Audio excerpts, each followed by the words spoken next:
Good morning. Good morning सबको, good morning. जल्दी सब लोग जुड़ जाइए, क्लास स्टार्ट करते हैं। चलिए एक बार कंफर्म करिएगा वॉइस और वीडियो सब कुछ है, ऑडियो वीडियो क्लियर हो तो हम सब लोग आगे क्लास को बढ़ाते हैं। स्ट्रेंथ ऑफ मटेरियल का ये 23वां लेक्चर है, जिसमें आपने बहुत कुछ बेसिक तरीके से सीख चुके होंगे। अब थोड़ी सी आगे बढ़ते हैं हम सब लोग। बेसिक को हमने स्टार्टिंग से, अगर आप फर्स्ट लेक्चर से देख रहे होंगे तो सोम की समझ भी आ जाएगी और हर एक बातों को आप सीख पाएंगे। ठीक है, तो अब हम सब लोग आगे बढ़ते हैं अगली क्लास के बारे में। थोड़ी सी बात देख लिए, मैकेनिकल प्रॉपर्टी सेकंड चैप्टर में हो गया। इलास्टिक कांस्टेंट्स भी हमने आपको बता दिया, कौन कितना बड़ा हो सकता है, किस लिमिट का हो सकता है, ये सब बातें हम सब लोग कर चुके हैं।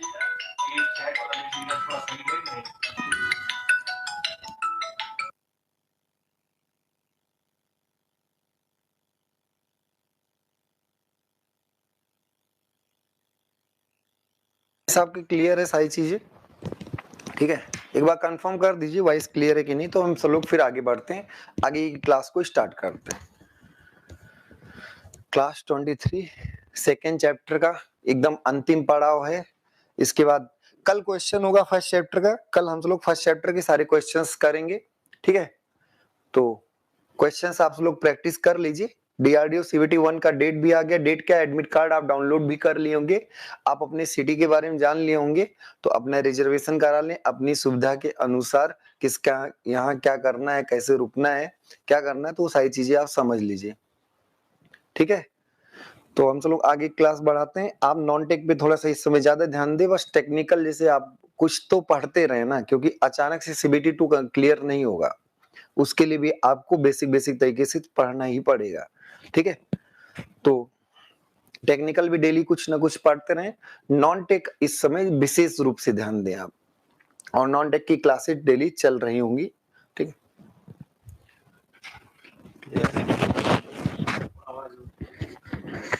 तो अब आप लोग नेक्स्ट मोस्ट इंपॉर्टेंट बात है एक्सटेंशन ऑफ अ बार। अब हम सब लोग शुरू कर रहे हैं एक्सटेंशन ऑफ अ बार। अच्छा, एक्सटेंशन या फिर कॉन्ट्रैक्शन भी हो सकता है। अगर आप टेंसाइल लोड लगाएंगे तो एक्सटेंशन होगा, और अगर आप कंप्रेसिव लोड लगाएंगे जो, तो क्या होगा, कॉन्ट्रैक्शन होगा।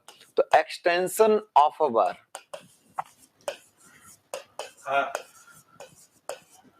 ठीक है, एक्सटेंशन ऑफ अ बार की बात चल रही है। एक्सटेंशन में क्या बात होगी, तो आप पहले बेसिक तरीके से आप जान लीजिए। ठीक है, एक आपका मान लीजिए कि बार है, कोई एक बार है, चलिए, तो अगर कोई एक बार है जिसकी लंबाई मान लीजिए L है, जिसकी लंबाई क्या है, L है, इसकी लेंथ क्या है, L है, और इसका क्रॉस सेक्शनल एरिया A है। क्रॉस सेक्शनल एरिया क्या है, A है। अब ये लंबाई L है, क्रॉस सेक्शनल एरिया A है, इसके बारे में आप सब लोग डिटेल में ये किसी भी सिस्टम का हो सकता है। क्रॉस सेक्शनल एरिया सर्कुलर भी हो सकता है, आई सेक्शन भी हो सकता है, रेक्टेंगल भी हो सकता है, स्क्वायर भी हो सकता है, कुछ भी हो सकता है। मान लीजिए इसका क्रॉस सेक्शनल एरिया A है और लेंथ L है, पहला। तो अब इसके बाद आपने क्या किया, इसमें कोई लोड P लगाया, कोई भी लोड आपने क्या लगाया, P लगाया। जब आप लोड P लगाएंगे तो इस मटेरियल्स को आप डिफॉर्म करना चाहेंगे, और डिफॉर्म करेंगे तो उसके रिस्पेक्ट में एक इंटरनल रेजिस्टिव फोर्स डेवलप होगा, जो एकदम नेचुरल तरीके से हम आपको बेसिक तरीके से बता चुके हैं। और उस सिचुएशन में इक्विलिब्रियम में internal resistive force external force के बराबर होगा। इस लेंथ के अलोंग, इस लेंथ के अलोंग फोर्स लगा, तो लेंथ इसका क्या हो गया, लॉन्गिट्यूडनल डायमेंशन। जिसके अलोंग फोर्स लगा उसी के longitudinal dimension.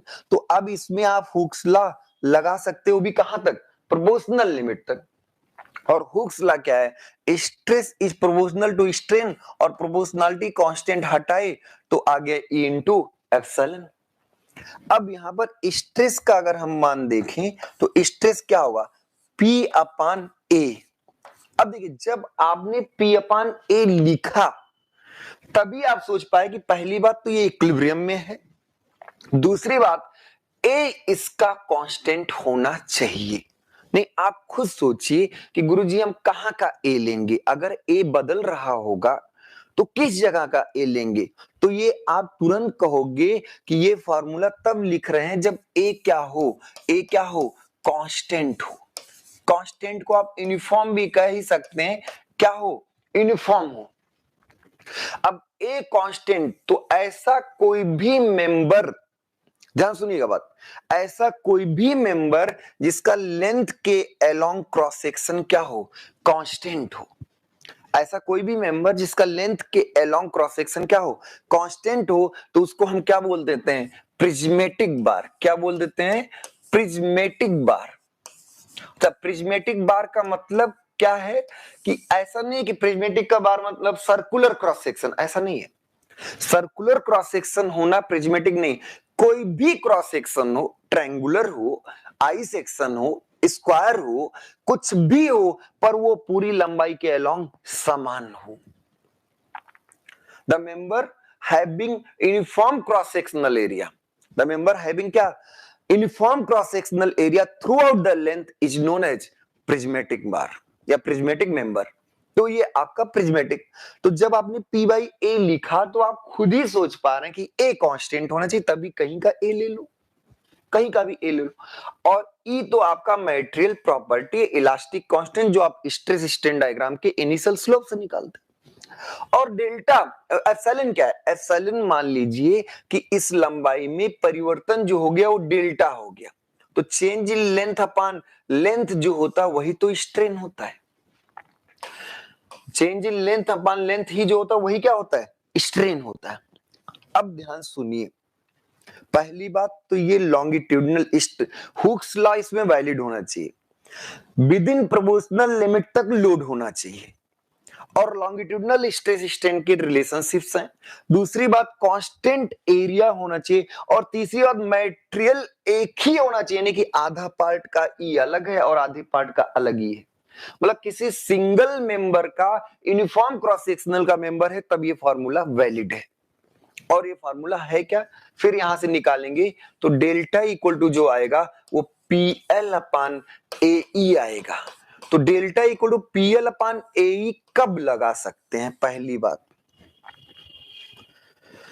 Delta equal to PL upon AE कब लगा सकते हैं, तो तब हम अप्लाई कर सकते हैं जब A कांस्टेंट हो, एक ही मटेरियल हो जिसका E कांस्टेंट हो, और लोड पूरी लंबाई में सेम लग रहा हो, लोड पूरी लंबाई में क्या लग रहा हो, सेम लग रहा हो। ये तीनों आपका यूनिफॉर्म होना चाहिए पूरी लंबाई में। अब यहां पर पूछे तो भी P है, यहां पर पूछे तो भी P है, हर जगह क्या है, P है।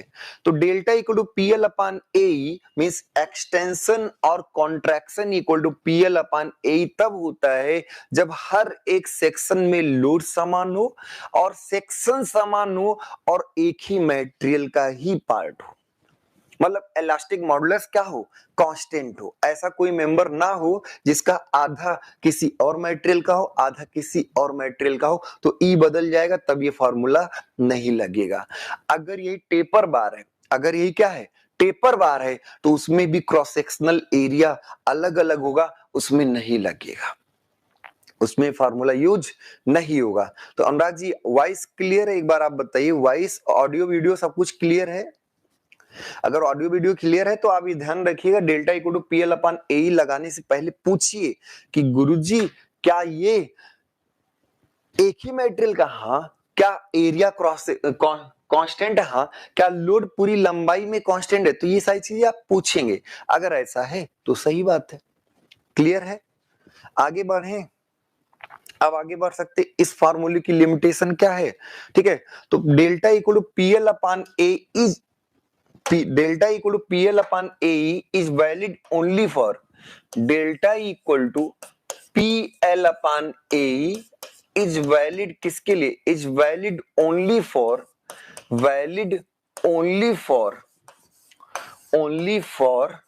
किसके लिए, only for, आप तुरंत यहां पर लिखोगे only for के लिए पहला constant cross section, constant cross section, और कांस्टेंट क्रॉस सेक्शन को एक नया नाम देते हैं प्रिज्मेटिक बार। क्या नाम देते हैं, प्रिज्मेटिक बार।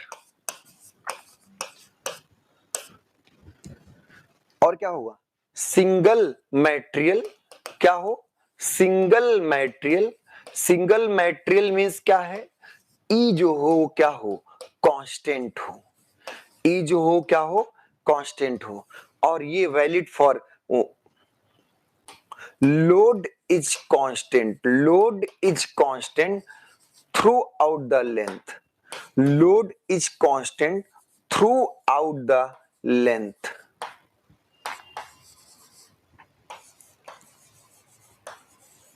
तो ये आप ध्यान रखिए। और ये चीजें और एक बता ही दे रहे हैं कि विद इन प्रोपोर्शनल लिमिट तो होना ही चाहिए, विद इन प्रोपोर्शनल लिमिट तो होना ही चाहिए। क्लियर हो गई बात, समझ में आ रहा है? तो ये आप कॉपी भी कर लीजिए कि हर एक फॉर्मूले की क्या औकात होती है, क्या लिमिटेशन होती है। तो delta equal to P L upon A use करने में कोई दिक्कत नहीं, कहीं भी यूज करें। Delta equal to P L upon A आप यूज कर सकते हैं, पर पीएल अपन ए तब यूज कर सकते हैं जब एक ही मटेरियल का बार बना हो। पहली बात, मटेरियल एक ही हो, एरिया कांस्टेंट हो, लोड पूरी लंबाई में क्या हो, समान लग रहा हो। ठीक है, तो ये क्या होगा, क्रॉस सेक्शन क्या होना चाहिए, कांस्टेंट होना चाहिए, मींस प्रिज्मेटिक बार के लिए सही है। और उसका सिंगल मटेरियल ई कांस्टेंट, और फिर लोड क्या हो, कांस्टेंट। अब क्वेश्चन ये आया कि मान लीजिए कि कोई एक ऐसे मेंबर है, इसमें फिर दूसरा मेंबर ऐड किया गया। कोई एक मेंबर है और इसमें दूसरा मेंबर हमने ऐड किया। इसका मान लीजिए क्रॉस सेक्शनल A1 है और इसका इलास्टिक मॉडुलस E1 है और लंबाई क्या है, L1 है। जैसे कभी कभी क्या होता है कि आप कोई मान लीजिए लाठी यूज कर रहे हैं, लाठी तो पूरा पूरा बांस का, बम्बू का है, उसके ऊपर आपने मेटल लगा रखा है, ऐसे कुछ सोचिए, अलग अलग मेटेरियल। और दूसरा जो है उसका क्रॉस सेक्शनल एरिया A2 है और इलास्टिक कांस्टेंट E2 है और लंबाई इसकी क्या है, L2 है। इसकी लंबाई क्या है, L2। अब इसका अप्रोच कैसे करें, इसके बारे में कैसे सोचें। तो गुरुजी अब इसमें क्या सोचना है, अभी जब तक लोड नहीं लगाए तब तक कुछ होना नहीं है, जब तक लोड नहीं लगाए तब तक कुछ होना नहीं है। बात है, जब तक आप लोड नहीं लगाए तब तक इसमें कुछ नहीं होना है। तो आप बताइए, ऐसे जैसे आप लोड लगाएंगे, जैसे आप पी लोड लगाएंगे, जैसे आप क्या लगाएंगे, पी लोड लगाएंगे। अब पी लोड लगाने पर इसमें कुछ ना कुछ डिफॉर्मेशन होगा, पी लोड लगाने पर इसमें कुछ ना कुछ क्या होगा, डिफॉर्मेशन होगा। अब कोई पूछे कि भैया ये कितना इलोंगेट कर जाएगा, अगर अभी लंबाई पूछी है, अभी टोटल लेंथ पूछी जाए, तो अभी टोटल लेंथ कितनी है, अभी टोटल लेंथ इसकी है L1 प्लस L2। और जब आपने लोड अप्लाई कर दिया तब इसका फाइनल लेंथ क्या होगा, ये पूछा जा सकता है। तो तब फाइनल लेंथ की बात आपसे करने के लिए, फाइनल लेंथ अगर आप जानना चाहते हैं, ये आपके दिमाग में आया कि फाइनल लेंथ बताओ क्या होगा, सोम पढ़ के आए हो तो बताओ फाइनल लेंथ क्या होगा। तो किसी ने कहा ठीक है भाई, इलोंगेशन का एक फॉर्मूला रटे थे, delta equal to P L upon ए। पर क्या ये एक ही मटेरियल का है, नहीं। क्या एक ही क्रॉस सेक्शन का, नहीं। तो पीएल अपान ए तो लग नहीं सकता। तो हमने सोचा कि अगर हम इसमें अलग अप्लाई करें और इसमें अलग अप्लाई करें तो इसके लिए तो वैलिड है ना, इसके लिए अलग delta equal to P L upon A valid है, इसके लिए अलग वैलिड है, एक साथ पूरी लंबाई के लिए वैलिड नहीं है। तो इसके लिए delta equal to P L upon ए अलग वैलिड। हाँ, अलग अलग पार्ट में करो तो आपका यूज कर सकते हो।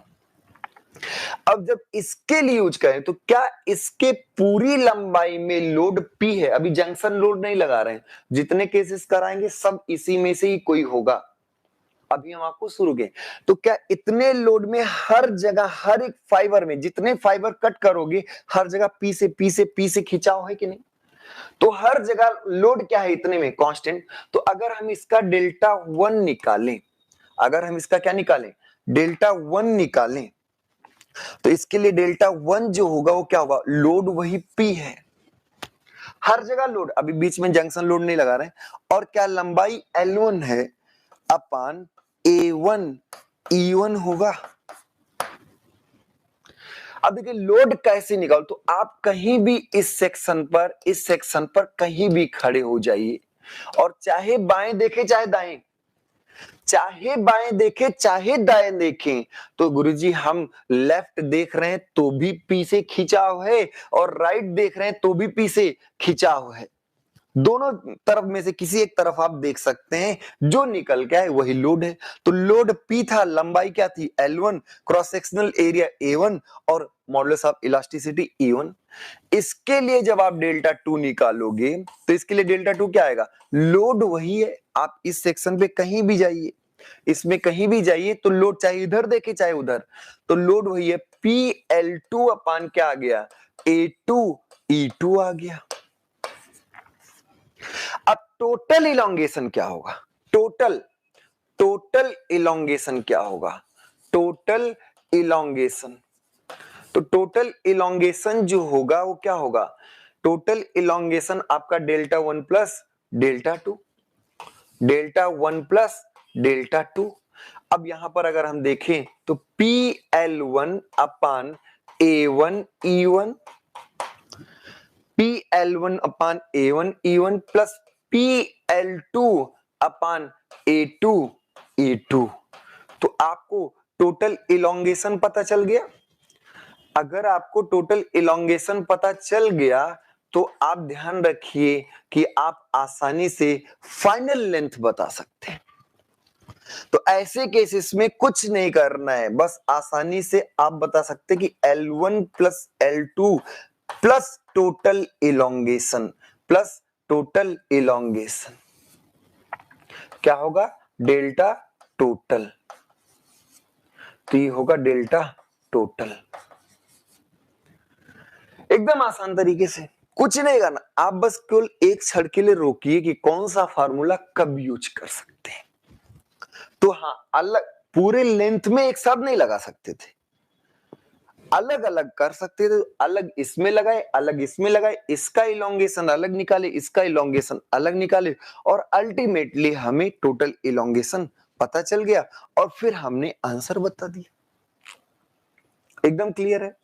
बस कैसे अलग अलग सेक्शंस में लोड जान पाए ये हम आपको बताएंगे। अब टोटल इलोंगेशन के बजाय आपसे ये पूछ ले कि इस सेक्शन में स्ट्रेस बताइए, पहले वाले सेक्शन में स्ट्रेस बताइए, तो पहले वाले सेक्शन में स्ट्रेस क्या होगा, आप बताओ क्या होगा पहले वाले सेक्शन में। तो पहले वाले सेक्शन में लोड पता है ना, पहले वाले सेक्शन में स्ट्रेस, तो सिग्मा 1 क्या होगा, होगा लोड अपान A1, भाई उसका एरिया, पहले वाले के लिए पहले वाले का एरिया, पहले वाले के लिए पहले वाले का एरिया। और अगर इसमें स्ट्रेस पूछा जाए, अगर इसमें स्ट्रेस पूछा जाए तो इसमें स्ट्रेस क्या होगा, इसमें स्ट्रेस सिग्मा 2 जो होगा वो होगा P अपान इसका एरिया A2, P अपान क्या होगा A2 होगा। क्लियर हो गई ना बात एकदम। तो आपको अलग अलग सेक्शन, अब देखिए मान ली पहले इसका L1 लंबाई का ही इंक्रीमेंट पूछे, अगर केवल फर्स्ट वाले का इंक्रीज इन लेंथ पूछे तो आप यही बता देंगे डेल्टा 1 ही। अगर आपसे पूछे कि सेकंड वाले का इंक्रीज इन लेंथ तो ये, टोटल इंक्रीज इन लेंथ तो ये, टोटल इंक्रीज इन लेंथ ये। बात समझ में आ रही। फाइनल लेंथ तो final length initial length plus total increase in length. समझ में आया। क्या क्वेश्चन आएगा ये आपका विषय है, आपको समझना है कि क्वेश्चन कौन सा है, लेकिन इन्हीं में से कोई एक क्वेश्चन होगा। इस सेक्शन में स्ट्रेस पूछ लिया, इस सेक्शन में स्ट्रेस पूछ लिया, इसका elongation, total elongation, final length, जो भी है आप आसानी से बता सकते हैं। इसमें ऐसा भी क्वेश्चन पूछ सकता है कि कोई आदमी यहां बैठा हुआ था और कोई आदमी यहां बैठा हुआ था, तो इसके सापेक्ष इसका मूवमेंट, देखिए इसके सापेक्ष अगर इसका मूवमेंट पूछे, इसका मतलब क्या पूछ रहा है? देखिए एक्चुअल में क्या बातें होंगी कि ये थोड़ा इधर जाएगा और ये थोड़ा इधर जाएगा। पहले इन दोनों के बीच की दूरी L1 प्लस L2 थी। पहले इन दोनों के बीच की दूरी क्या थी? L1 plus L2। अब बाद में इसके सापेक्ष इसकी दूरी क्या हो जाए? L1 प्लस L2 प्लस कुछ और। अच्छा, कुछ और में ये यहीं बैठे नहीं थे, ये भी इधर गए और ये भी इधर गए। वो कुछ और क्या है? क्वेश्चन आया, वो कुछ और क्या है? एकदम समझ में आया? तो कुछ और जो है वो टोटल इलोंगेशन है। वो कुछ और क्या है कि ये कुछ बढ़े और ये कुछ बढ़े तो हमारे दोनों के बीच की दूरियां जो हो गई वो L1 प्लस L2 प्लस क्या हो गया? डेल्टा टोटल हो गया। L1 plus L2 plus delta total हो गया। एकदम समझ में आई बात? क्लियर हो गया ना? इसको आप लोग कॉपी कर लीजिए, सब लोग इसको कॉपी कर लीजिए।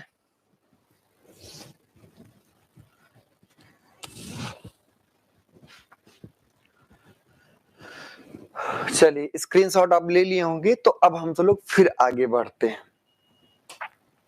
ठीक, अगर आपसे देखिए अलग अलग, अगर आपसे मान लीजिए कोई प्रिज्मेटिक बार है, कोई भी प्रिज्मेटिक बार है, इस पर लोड P लगाया गया और मटेरियल आपने लोड P लगाया, इसका क्रॉस सेक्शनल एरिया E और E ये था लंबाई और डेल्टा लेंथ L लेंथ थी।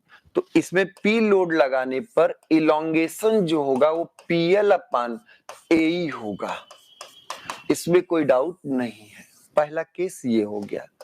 दूसरा केस हमने आपको बताया कि अगर दो स्टेप बार हो और इसमें अगर हम लोड P लगाएं तो इसमें इलोंगेशन डेल्टा क्या होगा? वो होगा डेल्टा 1 प्लस डेल्टा 2 और डेल्टा जो आएगा वो PL1 अपान A1 E1 प्लस PL2 अपान A2 E2 होगा। बात समझ में आ रही? तीसरा केस हम बात कर रहे हैं, तीसरे केस की बात कर रहे हैं। अगर यही मान लीजिए ये एलिमेंट है और इस एलिमेंट पर आपने इधर लोड P लगाया, यहीं पर और एक खिंचाव लोड, यहीं पर एक और खिंचाव लोड आपने 2P लगाया। अब देखिए उधर P तो इधर आपको बैलेंस करने के लिए क्या करना पड़ेगा? 3P लगाना पड़ेगा, तभी तो इक्विलिब्रियम होगा। अब इस केस को हम लोग करते हैं, तीसरे केस को हम लोग करते हैं कि इधर P लगाए, बीच में जंक्शन लोड भी लगा दिए। बीच में क्या कर दिए? Junction load. तो जब जंक्शन लोड लगा दिए तब क्या होगा? एकदम बात समझ में आ रही ना क्या कहना चाह रहे हैं? तो जब आप जंक्शन लोड लगाएंगे तब क्या होगा? तो जंक्शन लोड के साथ हम बात कर रहे हैं prismatic bar with junction load. Prismatic बार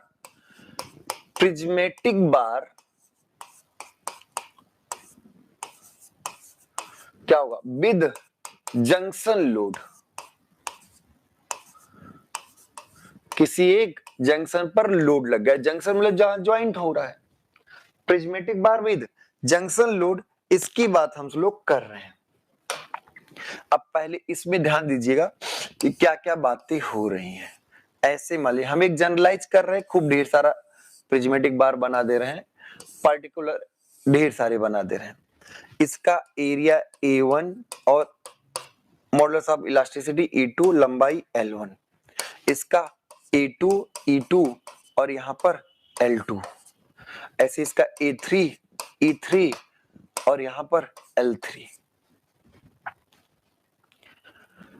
ऐसा है, मल्टीपल केसेस आते रहते हैं, ढेर सारे क्वेश्चंस आते रहते हैं, तो उस पर हम लोग बात कर लेंगे। अब आइए, यहां पर आपने मान लीजिए P1 लोड, P लोड लगाया, P लोड मान लीजिए यहां पर क्या लगाया? P लोड लगाया। यहां पर आपने मान लीजिए 4P लोड लगाया और यहां पर इस साइड आपने वहां P लगाया, खींचा।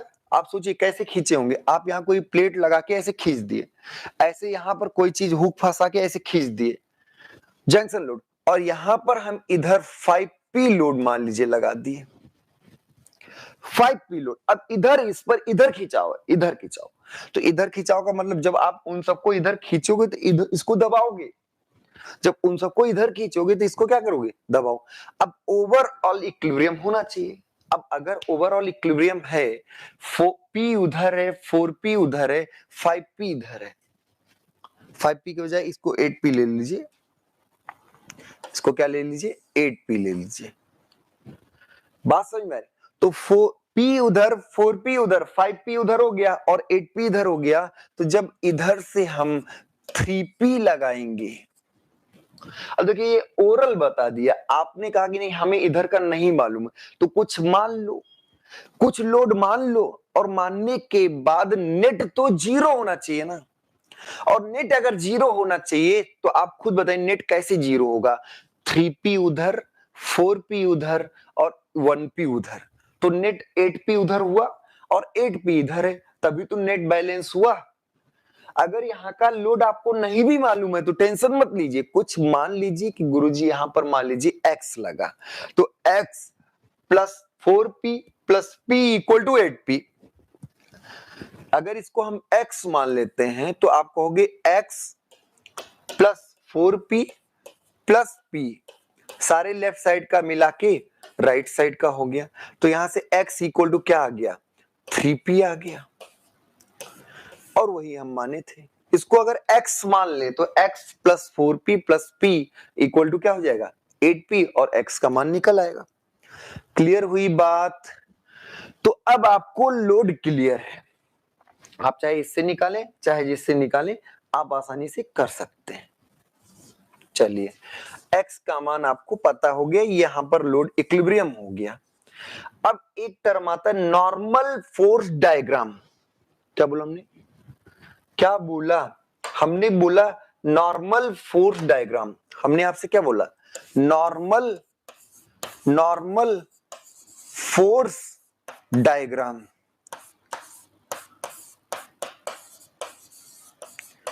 अगर हम आपसे, देखिए इसकी बनाने की जरूरत नहीं है, लेकिन अगर आपको कहीं पूछ लिया जाए इंटरव्यू में कि नॉर्मल फोर्स डायग्राम क्या होता है तो बता देंगे।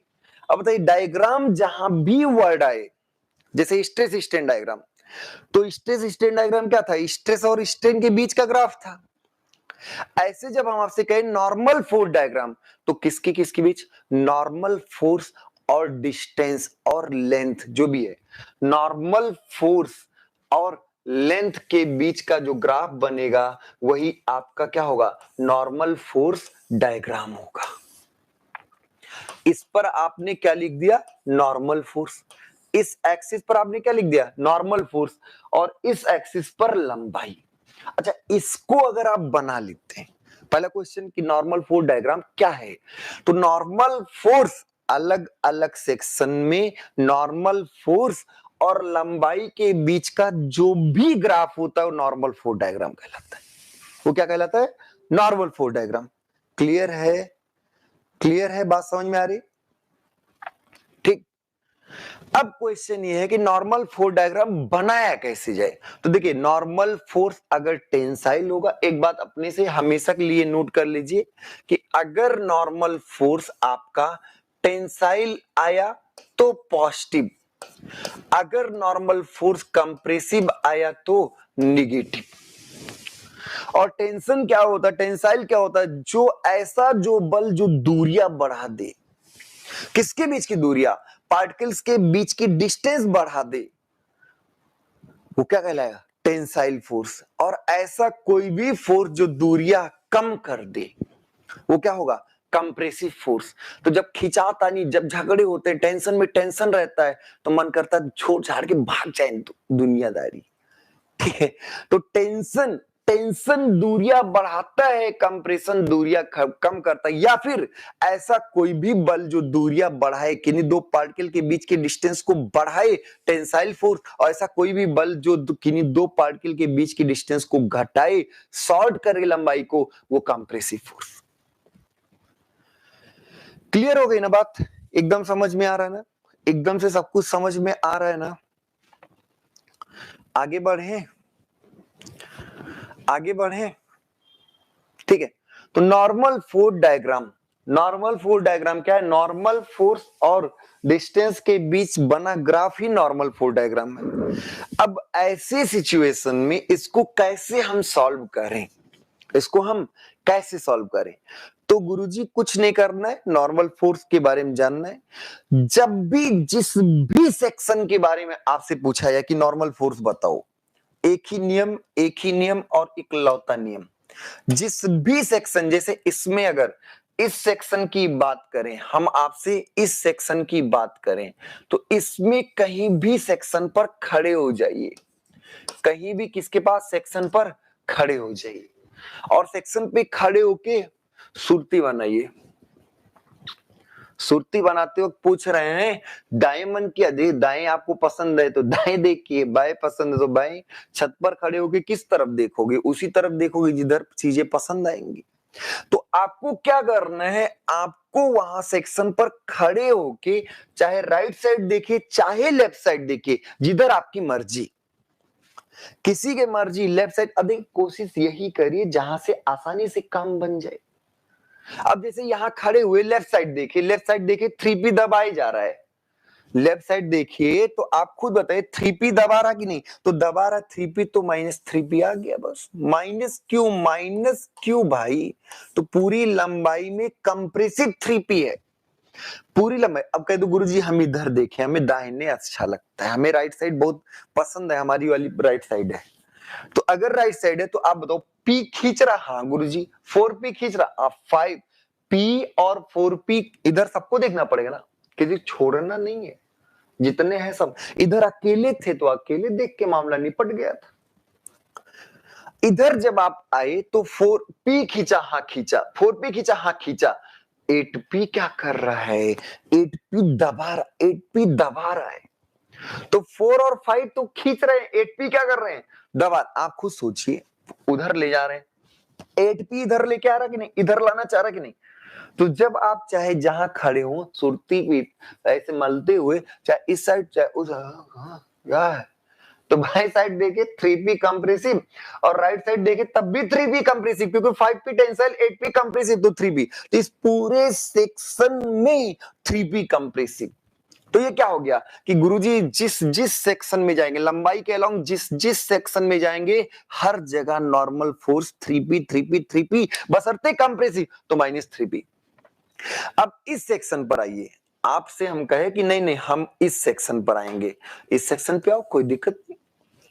इस सेक्शन में किधर देखना चाहोगे? जिधर आपकी मर्जी। इस सेक्शन पर आप जिधर आपकी मर्जी हो उधर देख लीजिए। तो चाहे आप राइट देखिए चाहे लेफ्ट, इधर देखें तो 3P कंप्रेसिव और 8P टेंसाइल। 3P कंप्रेसिव और 8P क्या है? टेंसाइल।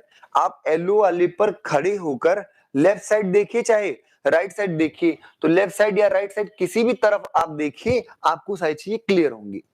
तो जब आप एलो लाइन पर खड़े हुए इस सेक्शन पर, अब कहीं पर सेक्शन पर, तो अगर राइट साइड देखते हैं तो P + 4P 5P हो गया। P + 4P क्या हो गया? और प्लस क्यों? दोनों टेंसाइल हैं। अगर इधर देखें तो 3P दबाव है और 8P खिंचाव है। तो जिस तरफ मन के उस तरफ देखिए। तो यहां पर 5P आपका क्या आने वाला है? 5P क्या आने वाला है? 5P टेंसाइल आने वाला है। तो ये क्या हो गया? 5P tensile. चेंज कितना हुआ? Change, total change. तो जहां जंक्शन लोड होंगे वहां पर normal force diagram suddenly change करेगा। तो ये 5P पूरा है और इधर 3P, तो चेंज कितना हुआ? 8P चेंज हुआ। ठीक है, ऐसे इस सेक्शन पर आप आए तो इस सेक्शन पर आप बताइए P ही होगा। इस सेक्शन पर ये क्या होगा? P ही होगा। बात समझ में आ रही ना? इस सेक्शन पर P, चाहे आप राइट साइड देखिए तो P से खींचा हुआ है, लेफ्ट साइड देख के देखिए 3P दबाओ, 8P खिंचाओ और 4P भी दबाओ। तो 3P compressive, 4P compressive, 8P tensile. तो नेट क्या है? P tensile. नेट क्या है? P tensile. यहां पर चेंज कितना होगा? चेंज जो होगा 4P के बराबर होगा। तो जहां जहां जंक्शन लोड होंगे वहां पर normal force diagram suddenly change होगा। और नॉर्मल फोर्स डायग्राम जहां भी अगर बीच में यहां पर जंक्शन लोड लग जाए तो यहां पर भी ये डायग्राम चेंज होने लगेगा। जंक्शन नॉर्मल, पहली बात नॉर्मल फोर्स डायग्राम होता क्या है? तो normal force diagram normal force और डिस्टेंस के बीच का ग्राफ होता है। अलग अलग सेक्शंस पर नॉर्मल फोर्स के बारे में बताता है। अलग अलग सेक्शंस पर हम खड़े होंगे, चाहे लेफ्ट साइड और चाहे राइट साइड, किसी भी तरफ का नेट सम देखेंगे तो आपको फोर्सेस पता चल जाएंगे। क्लियर हो गई बात? नॉर्मल फोर्स डायग्राम आसानी से बना लिए, ठीक है।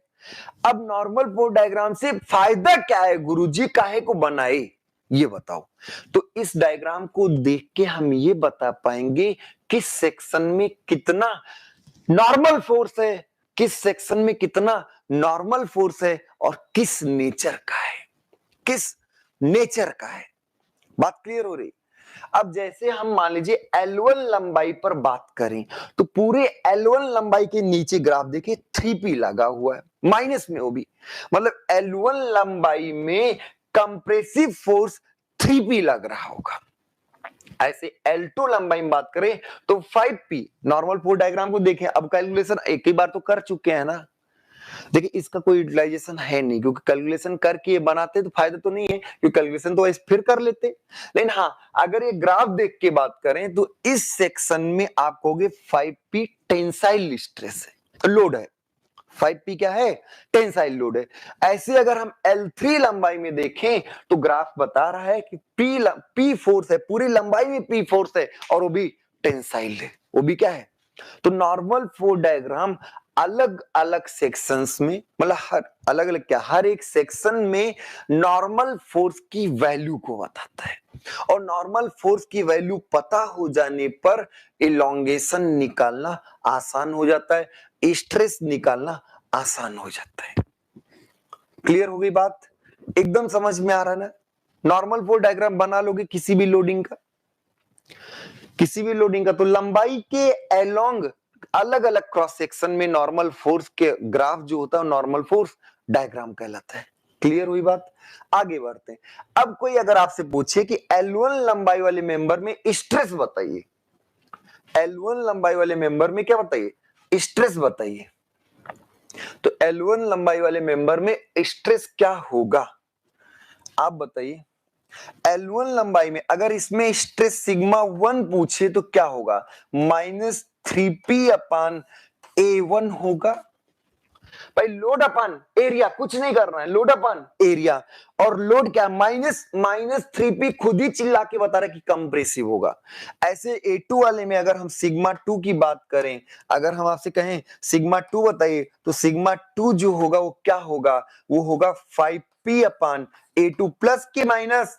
तो गुरुजी पॉजिटिव है लोड तो पॉजिटिव, यहां पर -3/A1, यहां पर -5p/A2, क्योंकि इस पूरे लंबाई में लोड 5p है। ऐसे अगर इसमें स्ट्रेस की बात करें, हर एक मेंबर में स्ट्रेस अलग अलग होगा, तो ये क्या होगा? P/A3, P/ क्या होगा? A3। ये आपका क्या होगा?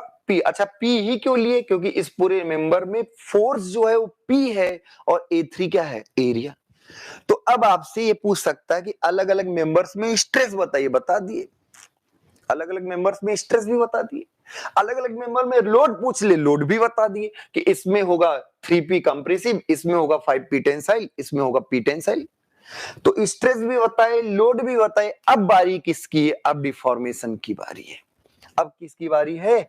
अब डिफॉर्मेशन की बारी है।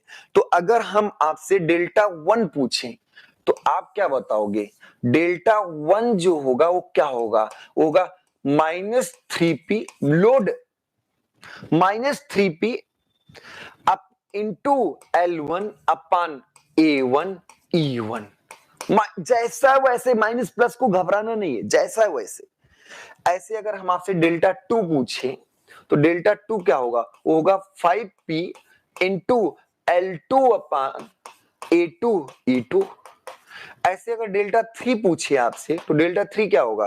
वो होगा p इंटू L3/A3 A3। अच्छा P क्यों लिए? क्योंकि ये नॉर्मल फ्लो डायग्राम इसीलिए बनाई है कि अलग अलग सेक्शन में आपको लोड पता चल जाए। तो पहले सेक्शन में P था, दूसरे सेक्शन में 5P था, और इसमें पहले सेक्शन में -3P था, इसमें 5P था, इसमें P था, सब ऐसे लिख दिए।